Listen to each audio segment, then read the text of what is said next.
सर्वांना नमस्कार. State economic advisory council ची आज पहिली बैठक झाली. आपल्याला कल्पना आहे की महाराष्ट्र सरकारने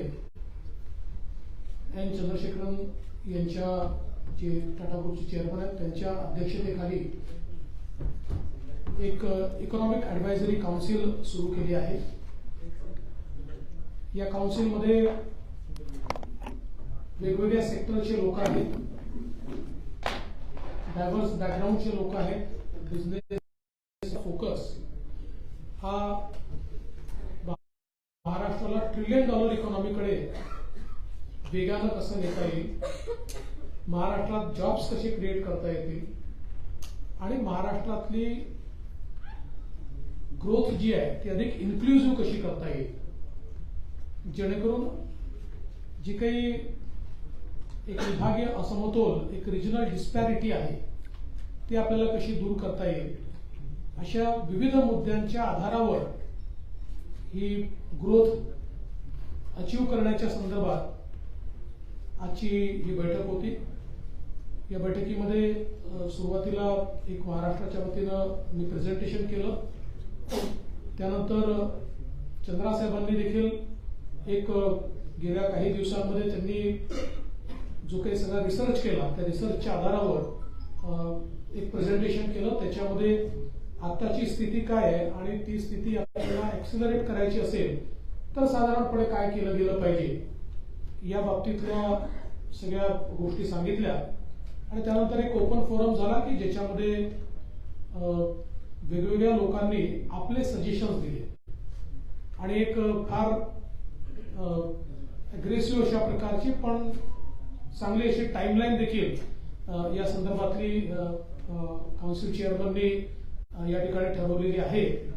तर मला असं वाटतं की आजची जी काही बैठक झाली आहे ती महाराष्ट्राला विकासाच्या मार्गावर अत्यंत वेगानं पुढे नेईल हा मला विश्वास आहे.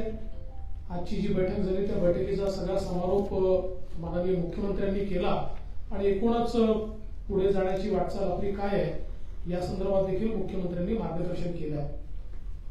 मी पहिल्यांदाच आपल्याला या ठिकाणी सांगू इच्छितो की हे प्रेस ब्रीफिंग आहे, ही पत्रकार परिषद नाही. त्याच्यामुळे याच्यामध्ये प्रश्नोत्तर होणार नाही.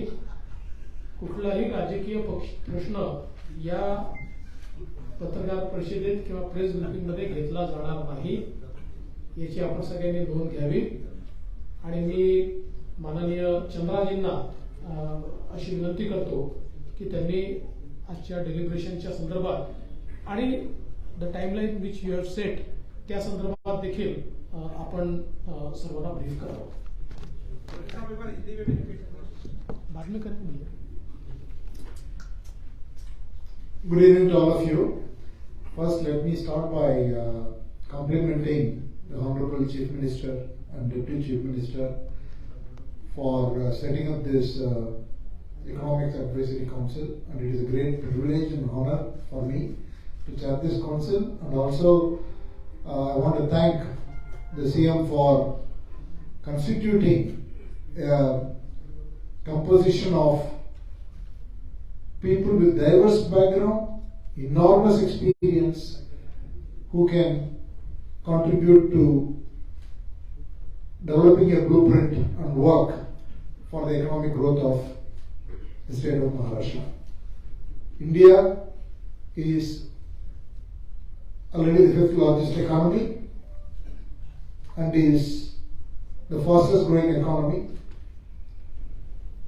Clearly, under the leadership and vision of Honorable Prime Minister Shri Narendra Modi, there is a lot of confidence and aspiration across the country, and I believe that India is well positioned not only to achieve the highest growth among large nations globally for many years to come. And India's vision of becoming a $5 trillion economy will happen when the constituent states have such an aspirational target, and Maharashtra being the largest state in terms of the state GDP in excess of $450 billion, must definitely grow at a very accelerated pace.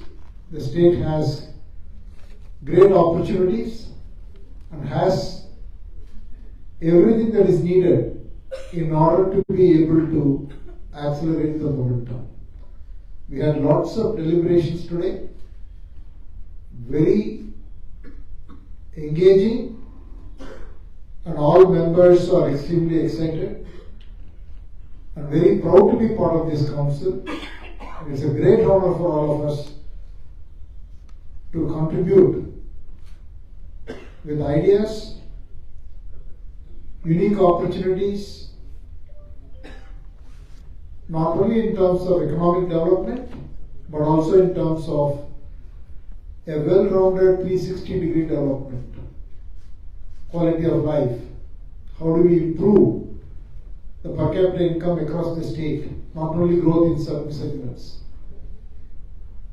How do we contribute to the agriculture sector, manufacturing sector, and the new trends, whether it is AI, machine learning, or supply chain, semiconductors, electronics, and green energy, many areas.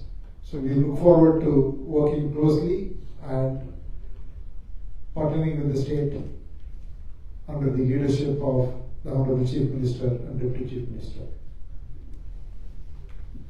मी माननीय मुख्यमंत्री महोदयांना विनंती करेन की त्यांनी देखील या ठिकाणी संबोधित करावं.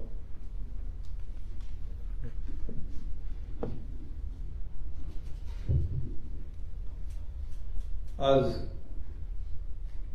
महाराष्ट्रासाठी अतिशय महत्त्वाची अशी महाराष्ट्राच्या विकासासाठी आर्थिक सल्लागार परिषद त्याची पहिली बैठक झाली आणि या परिषदेचे अध्यक्ष टाटा सन्सचे अध्यक्ष एन चंद्रशेखरनजी हे आर्थिक परिषदेचे अध्यक्ष आहेत आणि विविध क्षेत्रामध्ये विविध सेक्टरमध्ये ज्यांचं उल्लेखनीय काम आहे असे 18 सदस्य आणि आपले 3 अधिकारी असे 21 सदस्य त्या आर्थिक सल्लागार परिषदेमध्ये आहेत आणि खऱ्या अर्थाने ही परिषद राज्याच्या सर्वांगीण विकासासाठी एक क्रांतिकारी पाऊल ठरेल अशा प्रकारचा विश्वास आम्हाला आहे. आपल्या देशाचे आदरणीय प्रधानमंत्री मोदी साहेबांचं जे विजन आहे 2027 पर्यंत $5 ट्रिलियन ते अचीव करायचं असेल तर नक्की महाराष्ट्राचा एक त्याच्यामध्ये मोठा सहभाग असायला पाहिजे 1 ट्रिलियनचा. आणि मग त्या दृष्टीने सगळ्या सेक्टरमध्ये काम केल्यानंतर महाराष्ट्राची भूमिका त्यामध्ये निर्णायक ठरेल आणि त्याचमुळे ही आर्थिक सल्लागार परिषद फार महत्त्वाची भूमिका ठरणार आहे. आणि म्हणूनच आज खूप चर्चा झाली त्याच्यावर. विविध क्षेत्रातील महत्त्वाच्या निर्देशकांचं मापदंड जे आहे ते निश्चित करण्यासाठी किंबहुना या सर्व सदस्यांनी आपापले सुझाव दिले, आपले ओपिनियन, आपल्या सूचना त्या ठिकाणी मांडल्या. कारण त्यांचा जो काही अनुभव आहे तो अनुभव त्यांनी त्या बैठकीमध्ये मांडण्याचा प्रयत्न केलेला आहे. आणि नक्कीच जे काही या आर्थिक सल्लागार परिषदेचं जे विजन आहे गेल्या आपण स्थापन केल्यानंतर अध्यक्ष चेअरमन साहेबांनी त्याच्यामध्ये त्यांच्या प्रेझेंटेशनमध्ये खूप काही ज्या डेव्हलपमेंटच्या बाबी आहेत त्या मांडलेल्या आहेत. आपल्या उपमुख्यमंत्री महोदयांनी देखील एक प्रेझेंटेशन सादर केलं शासनाच्या वतीने. त्याच्यामध्ये देखील आपण काय काय केलं पाहिजे आणि एक समतोल या राज्याच्या सगळ्या जिल्ह्याचा तालुक्यांचा सर्वांगीण विकास करताना एक समतोल साधण्याची आवश्यकता आहे, समतोल साधला पाहिजे. अशा सगळ्याच बाबींवर खूप चर्चा त्यामध्ये झाली. यामध्ये कृषी, सर्व्हिस इंडस्ट्री आहे, उद्योग आहे, पर्यटन आहे, इन्फ्रास्ट्रक्चर आहे मोठ्या प्रमाणावर आणि या सगळ्या क्षेत्रावर विशेष लक्ष आपण केंद्रित करणं आवश्यक आहे आणि त्यामुळे नक्कीच आपली जी काही एक $1 ट्रिलियन आपली जे उद्देश आहे आपला तो आपण सफल करू शकतो. या आर्थिक विकासाबरोबरच शेती आणि शेतकरी आणि त्याच्या सर्वसामान्य माणूस त्याच्या राहणीमानामध्ये देखील बदल झाला पाहिजे. त्याचं राहणीमान उंचावलं पाहिजे, त्याला चांगल्या सुविधा मिळाल्या पाहिजे आणि सामान्य माणूसच हा या विकासाचा केंद्रबिंदू मानून आपण पुढची वाटचाल आपण करणार आहोत. त्यामुळे या सगळ्या सेक्टरमध्ये म्हणजे विशेषतः शेती क्षेत्रामध्ये देखील उत्पादन वाढ असेल, आधुनिक पारंपरिक शेतीबरोबर आधुनिक तंत्रज्ञानाचा वापर असेल, वित्त पुरवठा असेल, या सगळ्याच बाबी ज्या आहेत यामध्ये चर्चा झालेली आहे आणि या आपल्या राज्यामध्ये खूप पोटेन्शियल आहे, ह्यूज पोटेन्शियल आहे. चांगलं इन्फ्रास्ट्रक्चर आहे, चांगली कनेक्टिव्हिटी आहे, स्किल मॅनपॉवर आहे, जमीन आहे, आपल्या इथलं सगळं वातावरण चांगलं आहे आणि या सगळ्या गोष्टीचा फायदा आपल्या राज्याच्या सर्वांगीण विकासासाठी होऊ शकतो आणि त्याला योग्य असं मार्गदर्शन आपल्याला आवश्यक वाटतं आणि म्हणून महाराष्ट्र खऱ्या अर्थाने आपल्या देशाचं ग्रोथ इंजिन आहे आणि म्हणून आजच्या या बैठकीमध्ये फार महत्वाची चर्चा झालेली आहे. या राज्यातल्या जिल्ह्याची क्षमता जी आहे ती क्षमता वाढ झाली पाहिजे.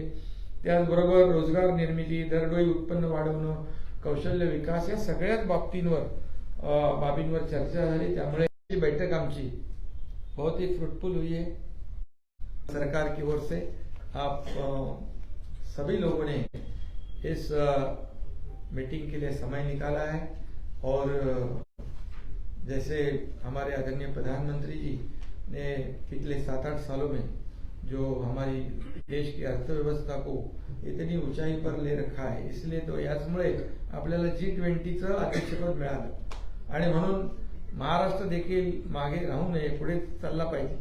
म्हणून आजची बैठक महत्वाची झाली. पुढे आणखी चांगलं त्यातून घडेल, मोठ्या प्रमाणावर या राज्याचा सर्वांगीण विकास होईल आणि म्हणून आजची ही बैठक आमची झालेली आहे. पुढे आणखी चांगल्या गोष्टी घडत राहतील. तुम्हाला पत्रकारांना मनापासून धन्यवाद देतो शांतपणे ऐकून घेतल्याबद्दल.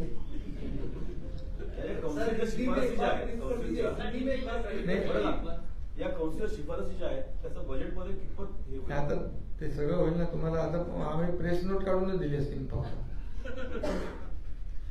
आपण सीएम साहब एक बार हिंदी में ब्रीफ करना.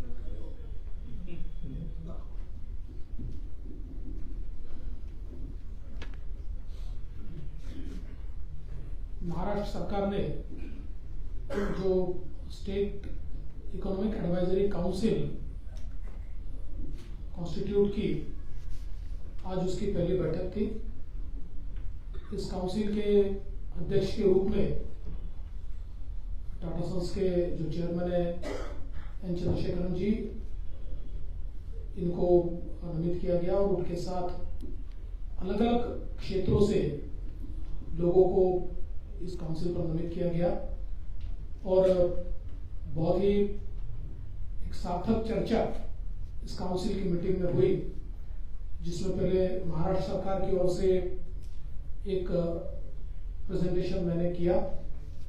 बाद में एन चंद्रा जी ने उन्होंने पिछले समय से जो रिसर्च किया है उस रिसर्च के आधार पर हम लोग कहाँ हैं और कहाँ जा सकते हैं, इसका एक छोटा रोड मैप हमारे सामने रखा.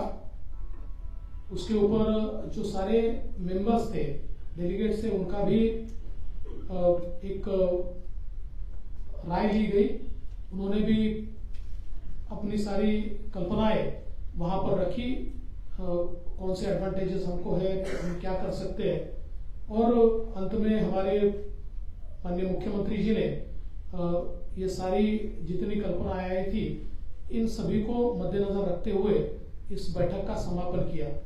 विशेष रूप से इस बैठक में जिन चीजों के ऊपर चर्चा हुई, हमारे आदरणीय प्रधानमंत्री जी भारत को $5 ट्रिलियन इकोनॉमी बनाना चाहते हैं और उसको बनाने के लिए महाराष्ट्र जैसे राज्य को 1 ट्रिलियन इकोनॉमी तक जाना पड़ेगा और उसी के मद्देनजर हमारा मार्ग क्या होगा, हमारा रोड मैप क्या होगा, इसके ऊपर चर्चा हुई। हम महाराष्ट्र में नए रोजगार कैसे तैयार कर सकते हैं, हम जो महाराष्ट्र में पर कैपिटा इनकम की गैप्स है, ज्योग्राफिकल गैप्स है, हम लोग देखते हैं कि जहां पर प्रीडोमिनेंटली खेती किसानी होती है वहां का पर कैपिटा इनकम या वहां का जीडीपी कम है, उसको हम कैसे बढ़ाएं, वैल्यू एडेड एग्रीकल्चर ये हम कैसे कर पाए, इसके ऊपर चर्चा हुई। जो हमारी कौशल विकास की योजनाएं है उसमें जो स्किल की डेफिशिएंसी है, कौशल की जो डेफिशिएंसी है उसको दूर करने के लिए क्या किया जा सकता है, इसका विचार हुआ। आर्थिक समावेशन का भी विचार हुआ कि किस प्रकार से हम लोग ग्रोथ तो करेंगे, जीडीपी ग्रोथ बढ़ेगी, हम लोग $1 ट्रिलियन इकोनॉमी तक पहुंचेंगे, लेकिन उसको पहुंचते हुए हम उसको किस प्रकार से फाइनेंशियल इंक्लूजन के आधार पर और सभी लोगों का समावेश करते हुए हम उसको कैसे कर पाए, उसको सस्टेनेबल कैसे कर पाए, इसके ऊपर भी विचार हुआ। और लोगों को इम्प्रूव हेल्थ केयर कैसी दी जा सकती है, ये सारी चीजों के ऊपर आज एक बहुत सार्थक चर्चा हुई है। सारे सजेशंस जो है उसको नोट किया गया है। अभी इस पर एक पेपर तैयार होगा, फिर एक बैठक उसके ऊपर होगी और एक 2-3 बैठकों के बाद इसका एक कंप्लीट रोड मैप एक कंसल्टेशन के माध्यम से तैयार किया जाएगा। ये रोड मैप हमारे सामने काउंसिल प्रेजेंट करेगी और उसके बाद उसका इम्प्लीमेंटेशन करने की स्ट्रेटेजी भी काउंसिल तय करेगी, जिस स्ट्रेटेजी के आधार पर राज्य सरकार आगे बढ़ेगा। तो मुझे ऐसा लगता है कि चूंकि प्रश्न आया था, वैसे प्रश्न लेना नहीं है तो इसको बजट तक सीमित मत रखिए। एक ये लॉन्ग टर्म स्ट्रेटेजी है, अगले 4-5 सालों की स्ट्रेटेजी है जिसको हम लोग तैयार कर रहे हैं और इसका रिजल्ट भी आने के लिए कुछ समय हमको देना पड़ेगा, क्योंकि पहले प्लान बनेगा और उस प्लान के मुताबिक फिर जो इम्प्लीमेंटेशन की स्ट्रेटेजी बनेगी उस स्ट्रेटेजी को लेकर हम लोग आगे बढ़ेंगे। बहुत बहुत धन्यवाद। इंफ्रास्ट्रक्चर पर रहेगा, टेक्नोलॉजी पर रहेगा या फिर प्रोडक्शन सेक्टर पर? सभी सेक्टर पे मैंने बताया ना अभी कि भी सभी सेक्टर को ध्यान में रखते हुए ये जो आर्थिक सलाहकार परिषद है वो अपने अपने सुझाव देगी और निश्चित रूप से जैसे अभी कहा है कि हम कहा है हमें क्या करना है और सरकार के साथ साथ वो आगे सहयोग करेगी सरकार को। और आखिरी उद्देश्य क्या है, राज्य को आगे बढ़ाना, राज्य का सर्वांगीण विकास करना, बड़े पैमाने पे इंडस्ट्री आनी चाहिए, डेवलपमेंट होना चाहिए, सभी सेक्टर का विकास होना चाहिए, लोगों को रोजगार मिले, यही उद्देश्य है। सर, पहिलीच बैठक होती, किती सदस्य उपस्थित होते आणि आगामी काळामध्ये कशा प्रकारे बैठका होती, अर्थसंकल्पापूर्वी आणि अर्थसंकल्पानंतर? नाही, याच्यावर आता आपल्याला सांगितलं आता परत 2 महिन्यांनी एक बैठक होईल आणि त्यामध्ये पूर्ण रोडमॅप तयार होईल आणि लॉंग टर्म आपलं हे सगळं काम आहे। त्यामुळे आज सगळे होते 21 पैकी 19 होते आज। 19 सदस्य होते, सगळे होते। थँक्यू। प्लीज एक बार आप हिंदी चैनल से ब्रीफ कर दीजिए। बहुत बहुत धन्यवाद सबको।